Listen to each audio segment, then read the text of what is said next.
মল্লারপুরের দক্ষিণ গ্রামে গ্রহরাজের বার্ষিক পূজা টানা ১২ বছরে পদার্পণ।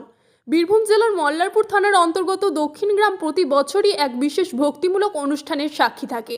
এখানকার পরম্পরাগতভাবে আয়োজিত হয় গ্রহরাজের বার্ষিক পূজা। শুধু বার্ষিক পূজা নয়, প্রতি শনিবারও নিয়মিতভাবে ভক্তদের উদ্যোগে অনুষ্ঠিত হয় এই পূজা। ভক্তদের বিশ্বাস, এই পূজা গ্রামের শান্তি, সমৃদ্ধি ও সর্বসাধারণের কল্যাণ বয়ে আনে।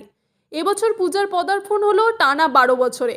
দীর্ঘ এই ১২ বছরের পথ চলায় পুজোকে কেন্দ্র করে এক বিশাল মিলন মেলা হয়ে উঠেছে দক্ষিণ গ্রাম।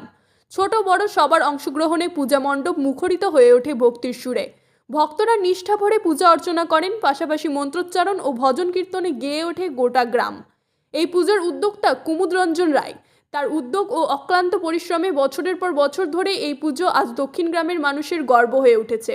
স্থানীয় বাসিন্দারা জানান, এই পুজোকে কেন্দ্র করে ভক্ত ও দর্শনার্থীদের ভিড় প্রতি বছরই বাড়ছে, আর তার সঙ্গে যুক্ত হচ্ছে ভক্তির আবহ, আনন্দের ছোঁয়া ও সামাজিক ঐক্যের বার্তা। বীরভূমের দক্ষিণ গ্রাম থেকে অঞ্জন দাসের রিপোর্ট, তারাপীঠ টিভি।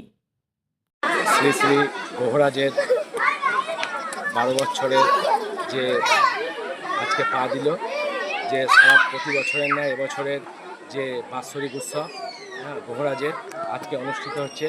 আজ ভক্ত সমাগম অনেক হয়েছে, প্রায় ২,০০০-এর ওপর ভক্ত সমাগম হয়েছে এবং এখানে আজকে প্রসাদ বিতরণ সমস্ত কিছু ব্যবস্থাপত্র আছে। আমার নাম শ্রী কুমুদ রঞ্জন রায়, এই গ্রহরাজের সেবাই।